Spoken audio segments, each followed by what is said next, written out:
নমস্কার। সুকুমার রায়ের লেখা কবিতা ভালো ছেলের নালিশ।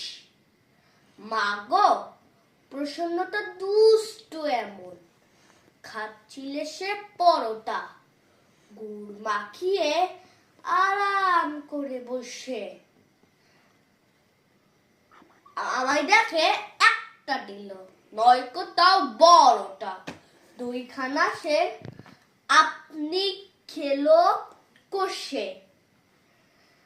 তাইতে আমি কান ধরে তার একটুখানি পেঁচিয়ে কিল মেরেছি হ্যাংলা ছেলে বলে। অমনি কিনা মিথ্যে করে ষাঁড়ের মতর চেঁচিয়ে গেল সে তার মায়ের কাছে চলে। মা গো, এমনি ধরা শয়তানি তার, খেলতে গেলাম দুপুরে, বলল এখন খেলতে আমার মানা। নয়কো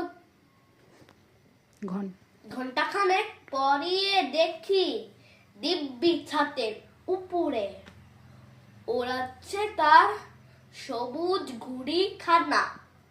তাইতে আমি দৌড়ে গিয়ে ঢিল মেরে আর খুঁচিয়ে ঘুড়ির পেটে দিলাম করে ফুটো। আবার দেখো বুক ফুলিয়ে শতান মাথান উঁচিয়ে আনছে কিনে নতুন ঘুড়ি দুটো। নমস্কার।